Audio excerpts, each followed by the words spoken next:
They're monitoring my email. They're monitoring my phone calls. Our mainstream news sources were not telling us what's going on with us. The rage that was inside of me that day, I couldn't go home and sit with that.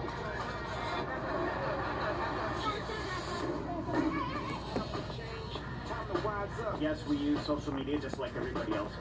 We monitor all groups. We know that we're right to do this work. That is how oppressed people start to link up. That is true power.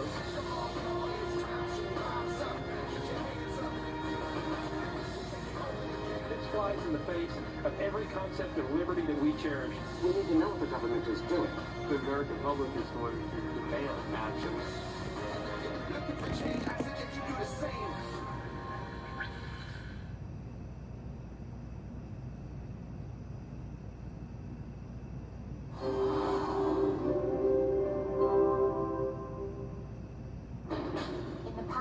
Decades, the prison population in America has exploded.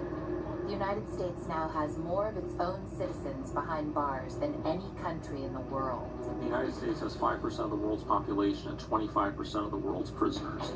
But what isn't being talked about are the lucrative contracts, extravagant lobbying, fierce secrecy, and some say horrifying conditions that define the big business of private prisons. They are ineffective, they are inefficient, and they are immoral. They're a huge industry, and they make billions. What are the human costs when criminal justice is traded on Wall Street? And how did two ex-cons become some of the industry's most powerful critics? This is obviously a beautiful home, but it's built on blood money.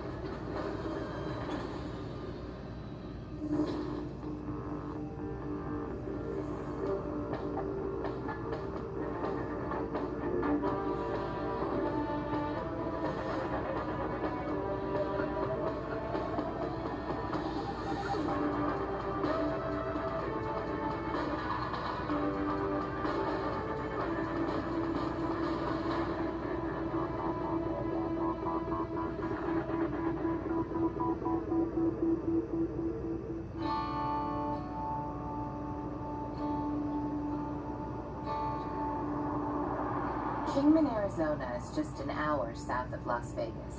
The small town is Main Street Americana at its best.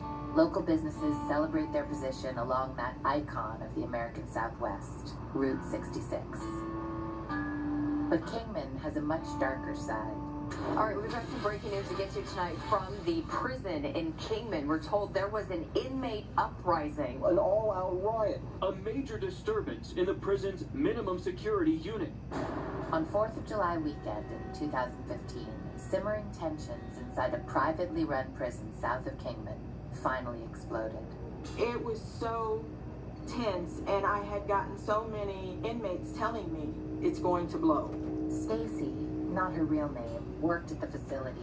In a town where the prison industry is powerful, she asked to remain anonymous, fearing reprisals. She says the rising use of force by a short-handed staff and frustration over poor medical care was driving inmates' anger.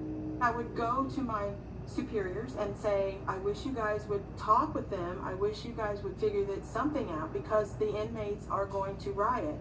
But prison management ignored her warnings until it was too late. Long County Sheriff's Office. Yes, ma'am. This is Officer Elder, Arizona State Prison Complex. We have grouping and inmates breaking and trying to break out of our doors. How many prisoners? About 800 inmates. All right, let me get a hold of my sergeant. This is what we got right now. Full riot going on. They're requesting dispatch of the SWAT team, and they are in need of munitions ASAP. The SWAT teams were not enough. The Kingman prison was so out of control, the state of Arizona had to send in their own special tactical support unit to restore order. They started just randomly sticking their guns in the windows and shooting at anybody that moved or wasn't moving. They just shot just to what they said to get us into compliance. By then, the riot had lasted 3 days, causing damages in the millions and over a dozen injuries. The Kingman disaster set off shockwaves throughout the state and forced Governor Doug Ducey to make an appearance at the prison. Nearly half of the 2,500 prisoners in Kingman are now at other facilities, leading some to wonder, is the private prison system broken? This is something that some people seem surprised about, but it's kind of par for the course for the private prison industry. This is an industry that's marred repeatedly by riots, killings, sexual assaults, escapes. Paul Wright is editor of Prison Legal News and one of the nation's leading experts on our prison system. His co-editor is Alex Friedman. What happened at Kingman is very typical of what you would expect from a private prison which is not focused on public safety or maintaining control of the facility even, but to make money. As violent as they were, the 4th of July riots were only the latest of a long line of basic breakdowns at Kingman. In 2010, 3 inmates, 2 of them convicted murderers, were able to easily escape the prison. The exterior fence was turned off because rabbits would hop by and turn on the sensor. And the cameras didn't work in many of the vital places. His girlfriend just walked up to this prison right over here and threw a bunch of cutting tools over the fence. They cut a hole in the fence and they walked to the freeway, truck jacked a pair of truckers, and drove them to Flagstaff. It was just that easy. The escape was easy, but the ensuing manhunt was not. Prison officials allegedly delayed reporting the incident to Arizona police, which cost precious time. After fleeing from the Kingman prison, they, while traveling through New Mexico, came across the Haas's, who were traveling cross-country in their RV. And the outcome was they killed the Haas's, they killed their dog, and then they burned their bodies in their RV, and then continued on their escape. We have 2 totally innocent people who lost their lives because of MTC's greed and negligence. This is a huge tragedy for everyone except for MTC. MTC is the Management and Training Corporation. They're the private company that ran the Kingman prison, along with CCA, the Corrections Corporation of America, and a company called the Geo Group. They control the majority of America's private prisons. Their chief sales pitch is that they can build prisons cheaper and quicker, and they now have contracts with 30 states and the federal government. They manage 1 in 12 inmates, and also 2/3 of immigrant detainees. Each prisoner is part of a revenue stream. And I like to say that if you're in a state prison, they give you a number, your inmate number. If you're in a private prison, they give you a number and there's a $sign in front of it. Those dollar signs have added up. Warehousing the incarcerated has become a multi-billion-dollar business. On this issue? Yeah, I'll sit on this issue. It's a business Paul Wright and Alex Friedman know well and have been fighting to end. But before they became prison rights activists, they were prisoners themselves. Wright spent 17 years behind bars. Friedman spent 10. For Friedman, trouble with the law started soon after he left high school. The way I like to put it is I was young, stupid, and greedy.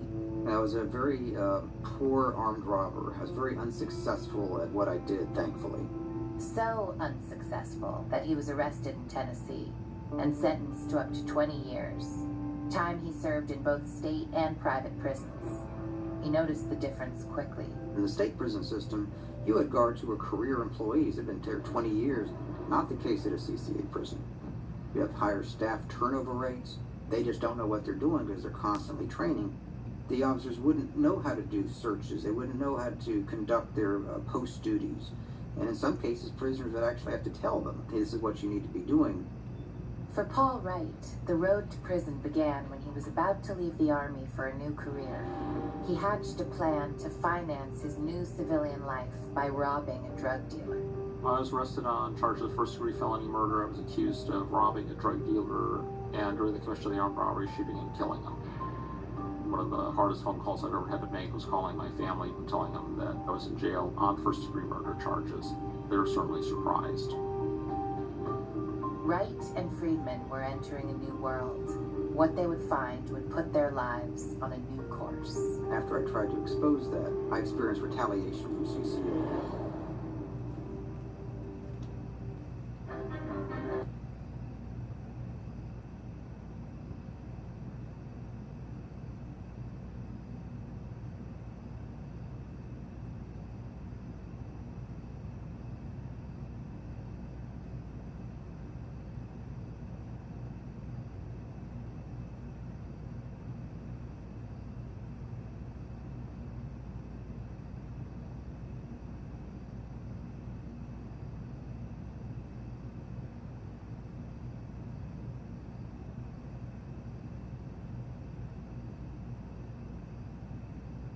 prices.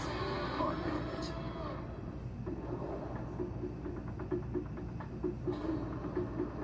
Shortly after he was sentenced, Alex Friedman was sent to a private prison run by CCA. After witnessing what he saw as corruption and abuse, he decided to take action by documenting it. The first instance, he claims, was prison staff stealing computers meant for classrooms. In an effort to expose the story, he reported it to outside contacts. The inmate had become an activist. He says the backlash against him was extreme. I experienced retaliation from CCA, which included cell searches, false disciplinary charges later dismissed, and a transfer to a very violent state prison. I started taking a closer look at everything else the CCA was doing and found a common thread. CCA was focused entirely on cutting corners and making money to the exclusion of everything else.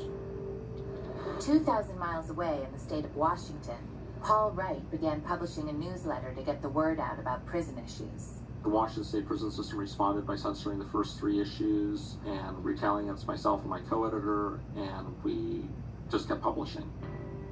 Even after his release, Wright continued to publish.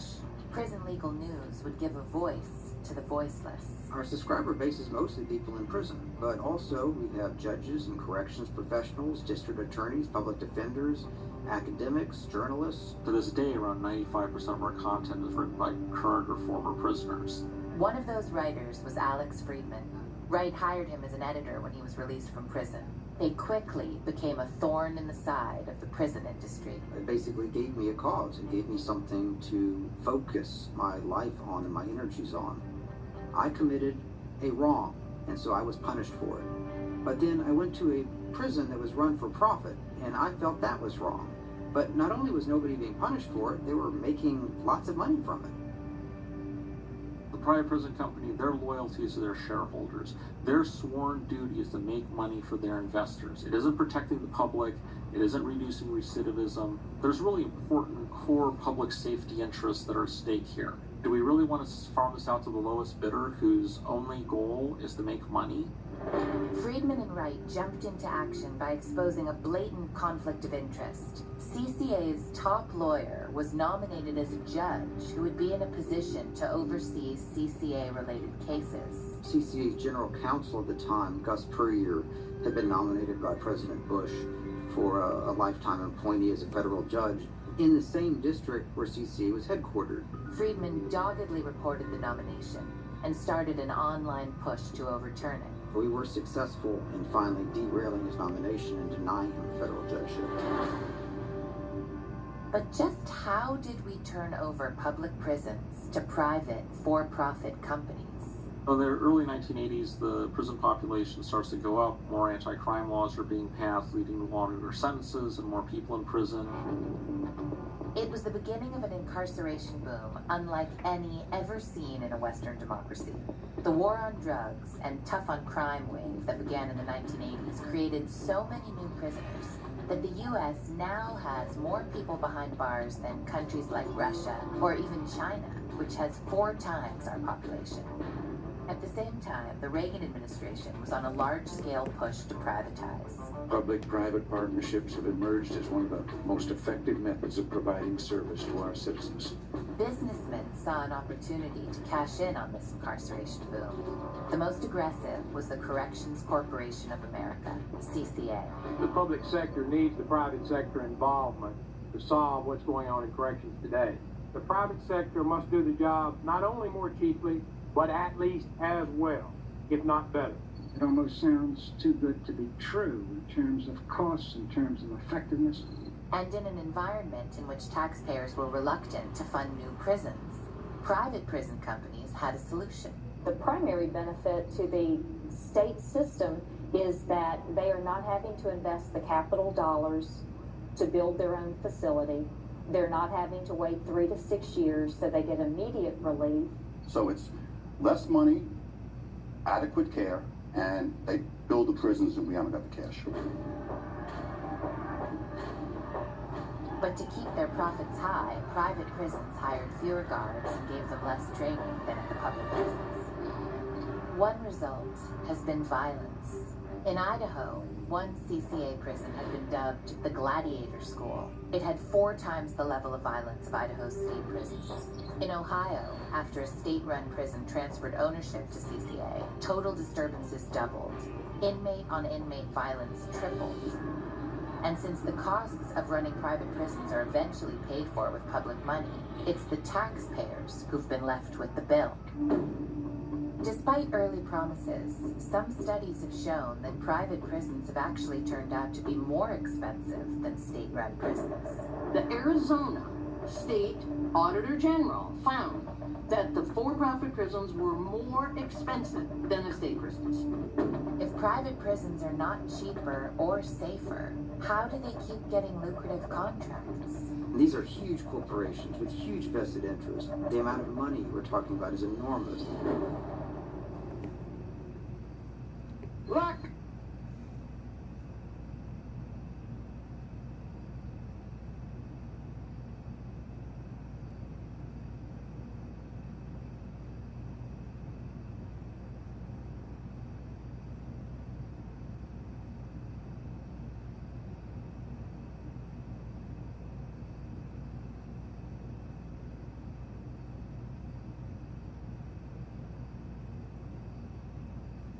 If he's lucky, he'll die young 200 feet beneath the waves, but that is the closest he will ever get to being a hero.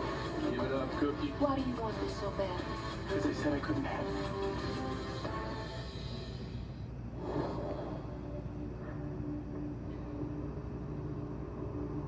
For the private prison companies, mass incarceration has meant massive profits. The 2 biggest firms, CCA and the Geo Group, have become the darlings of Wall Street. How would you like a company that's not only recession-proof, it actually does better as the economy gets worse? Between 2000 and 2015, their stock market price quadrupled. Their profit is about $170 million for CCA, a little less for Geo Group annually. So we're talking enormous amounts of money. The 3rd largest company, MTC, is privately held, so their profits are not public record. When it comes to rehabilitating prisoners, the numbers are a lot grimmer. According to several state-specific studies, private prisons have higher recidivism rates than state-run prisons. In a presentation to investors, CCA even bragged about how high recidivism would make them more money. And it has. The private prison industry has never been able to thrive because of providing exemplary services. They get the contracts and they thrive because of cronyism, lobbying, and payoffs of the politicians that give them the contracts. Cronyism is right. In Arizona, former Governor Jan Brewer's top positions were filled with people who had ties to CCA. Cecil Ash, former legislator and conservative Republican, has seen the conflict of interest firsthand. The lobbyists for the private prison industry have contributed significant amounts to the campaigns of some of the leaderships. Arizona is not alone. In Tennessee, the political action committees of former governor and current Senator Lamar Alexander received nearly $50,000 from CCA founder Tom Beasley and other CCA employees and their spouses. One of Alexander's chief assistants now sits on CCA's board of directors. In Florida, Senator Marco Rubio employed a former Geo Group trustee named Donna Arduin as an economic consultant. Arduin also worked as a budget advisor for Governor Rick Scott, who had a $10,000 a plate fundraiser at the home of Geo Group's CEO. Critics say that access has kept profits high for the private prison companies. And for the owners of these companies, life is good. The top corporate executives live very well. I mean, they have beautiful, opulent mansions in very wealthy, Tony parts of town, both outside of Nashville and in Boca Raton. Just how opulent? On a recent trip to Florida, Friedman decided to find out by tracking down the home of George Zoley, CEO of the Geo Group. It's a home that's recently been featured on a real estate website. So, this apparently is Mr. Zoley's house. This is a rare opportunity to see how the chief executive of one of the nation's largest private prison companies live. And apparently he lives very well. This is a $12 million home but it's built on the backs of, prisoners who have been locked up in GEO Group's for-profit prisons, immigrant detainees who are locked up in GEO Group's immigration detention centers. Boca Raton is a long way from the violence of Kingman. There, the backlash had grown so fierce, Arizona Governor Ducey was forced to call an emergency press conference to answer for the violence. Now that I have the facts, it's time for the state to take action.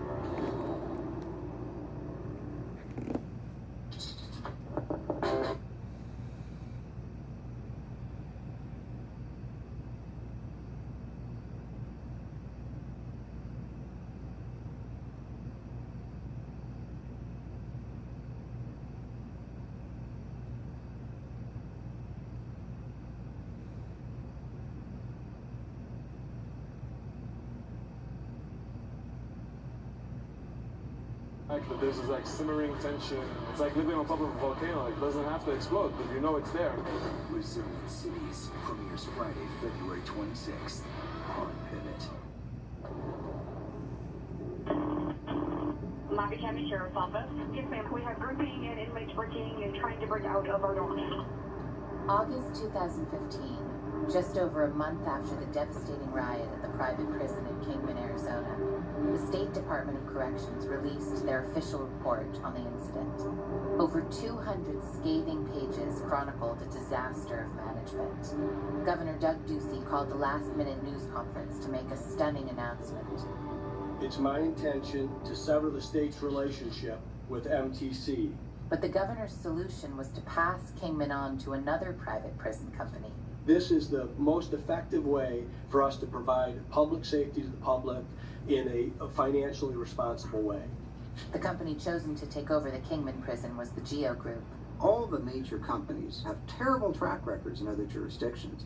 So I don't know how with a straight face that he can say we're just going to bring in another company and they're going to be any better. The notoriously secretive for-profit prison companies refused our requests to speak with them for this episode. But in his press conference, Governor Ducey made the case often used in defense of private prisons. We have 29 states in the United States that use private prisons. They use them for a reason, because oftentimes it's the least bad alternative. The alternative other people aren't talking about is maybe we have too many people locked up, and if we reduced our reliance on mass incarceration in the United States, we wouldn't need as many prisons, whether they're public or private. Recently, politicians on both the left and the right have united in an effort to reduce mass incarceration by introducing a sentencing reform and corrections act. This is truly a landmark piece of legislation. It's the biggest criminal justice reform in our generation. But activists across the country are also demanding the end to private prisons on moral grounds. In New York, student protesters persuaded one major university to divest itself of all private prison stocks, and more colleges and investment funds are set to follow suit. In California and Florida, immigrant rights groups hold regular demonstrations against the for-profit prison companies. The philosophy that we can lock up people for money is immoral. It degrades the power of the state, and it gives power, ferocious power, to a for-profit corporation to punish people. What is justice? Is justice enriching the corporate executives and shareholders of a private company? Or is justice ensuring that the public remains safe, that people who break laws get just punishments, and that when they're released, they're less likely to commit crimes? GEO Group, head down! PIC, head down! This is the kind of thing that really is a generational fight. But that's fine, because I'm going to be around to fight it.